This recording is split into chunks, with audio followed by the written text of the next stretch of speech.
안녕하세요. 주권연구소 개관연구원 권호민입니다. 오늘 아침 햇살 주제는 윤석열 핵개발 발언, 박정희의 길을 가나 두 번째 시간입니다. 지난해 10월 18일 시사저널이 시사리서치에 의뢰해 여론조사를 한 결과 핵무장 찬성이 61.7%, 반대가 36.2%로 나왔습니다. 특히 매우 찬성이 36.7%나 되었습니다. 또 자신이 보수층이라고 답한 이들의 찬성은 85.8%, 중도층은 59.5%, 진보층은 44.4% 순이었습니다. 과반의 국민이 핵무장을 찬성하며 이 가운데 특히 보수층의 찬성 비율이 매우 높다는 점을 알 수 있습니다. 이런 결과는 지난해뿐만 아니라 그 이전 여론조사에서도 대체로 비슷하게 나왔습니다. 아마 윤 대통령이 핵개발 발언을 한 배경에는 이런 여론조사 결과도 한몫을 했을 것입니다. 데이비드 맥스웰 민주주의 수호재단 선임연구원은 12일 미국의 소리 인터뷰에서 여론조사에서 한국인들의 핵무기에 대한 열망이 점증하고 있다는 점이 나타나고 있다라면서 모든 대통령이 국내 유권자들에게 전념해야 한다라고 했습니다. 윤 대통령이 여론조사 결과를 토대로 핵개발 발언을 했다는 해석입니다. 로버트 아이논 전 국무부 비확산 군축 담당 특보도 월스트리트 저널과 인터뷰에서 국내 지지자들을 달래거나 중국이 북한을 통제하도록 자극하거나 바이든 행정부가 미국의 확장 억지력 증진에 더 큰 역할을 하도록 압력을 가하기 위한 것일 수도 있다라고 분석했습니다. 이것만 보면 윤 대통령이 핵개발을 주장할 경우 지지율이 올라가야 할 것 같습니다. 그런데 현실은 반대로 나타났습니다. 1월 11일 윤 대통령의 핵개발 발언 직후 여론조사 결과를 봅시다. 1월 11일 이후에만 조사한 경우가 없어 명확히 드러나지는 않지만 대체로 지지율이 떨어지고 있음을 알 수 있습니다. 특히 보수층 하락세가 주목됩니다. 리얼미터의 경우 보수층 지지율이 오히려 올랐는데 이는 리얼미터만 정치 성향을 진보 보수로 나누고 나머지는 진보 중도 보수로 나누기 때문으로 보입니다. 즉 리얼미터 조사에서 보수층에는 중도 보수가 포함되는 반면 다른 조사기관의 조사에서는 보수는 중도 보수가 상대적으로 적어 윤 대통령의 핵심 지지층에 가깝다고 볼 수 있습니다. 이처럼 보수층에서 주로 핵무장을 찬성했는데 정작 윤 대통령이 핵개발 발언을 하자 지지율이 떨어졌습니다. 그 이유는 한미 관계 때문으로 보입니다. 핵개발은 좋지만 미국과 마찰을 빚어가면서까지 하는 건 반대라는 것입니다. 원래 보수는 강자에게 약하고 약자에게 강한 강약약강의 심리가 있습니다. 보수의 시각에서는 미국은 절대 강자이므로 미국의 심기를 거스르는 자는 보수의 지지를 받을 수 없습니다. 만약 이 문제로 한미 간의 갈등이 계속되면 지지율은 더 떨어질 것입니다. 지금 진보, 중도층은 이미 윤석열 정권에 등을 돌렸고 보수층만 그나마 지지를 유지하고 있는데 보수층마저 등을 돌리면 윤 대통령 지지율은 30%대도 유지하지 못할 것입니다.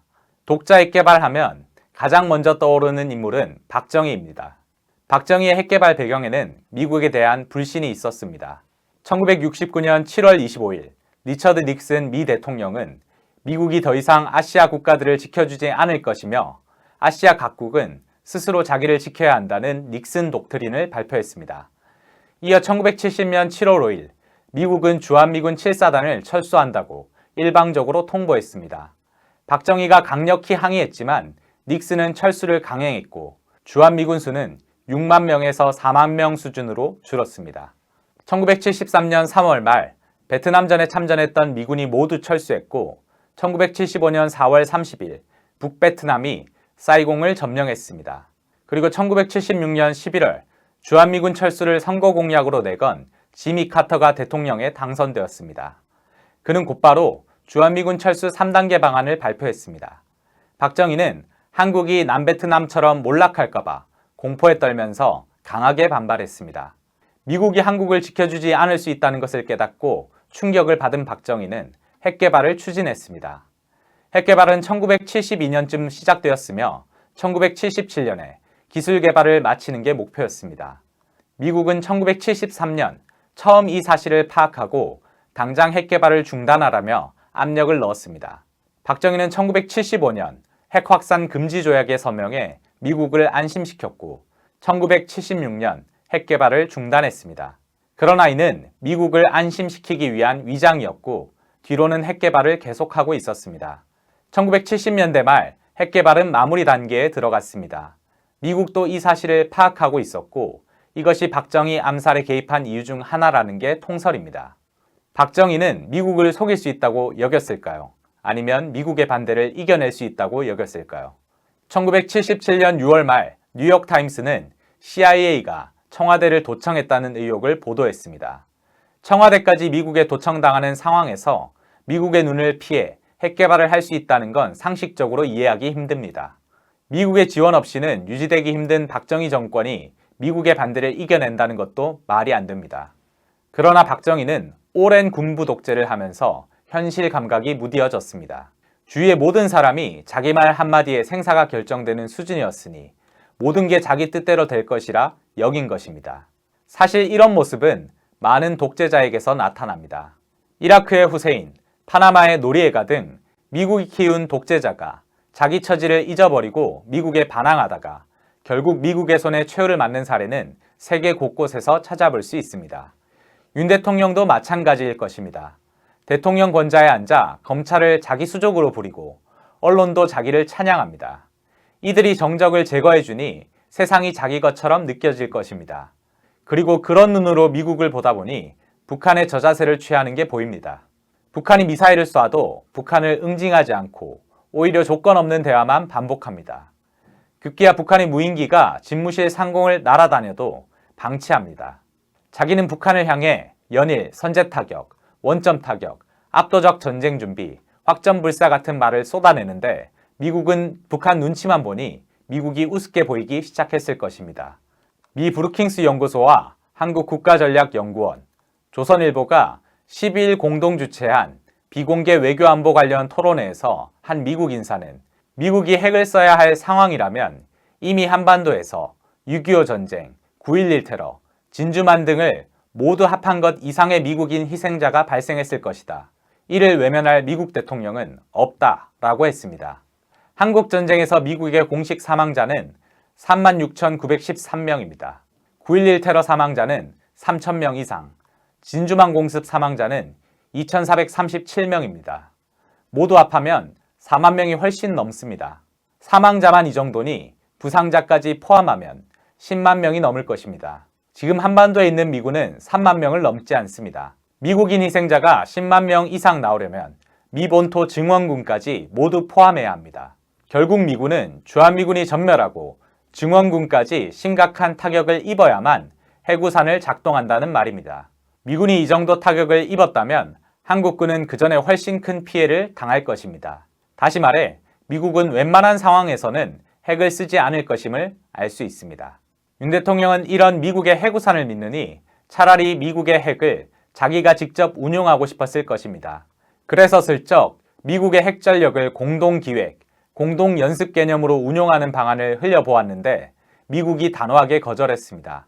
미국을 향한 불신과 분노에 가득 찬 윤 대통령은 마침내 핵개발 발언을 꺼냈습니다. 이 정도 발언을 하면 미국의 핵 공동운용 정도는 승인하지 않을까 하는 타산이 있었을 수도 있습니다.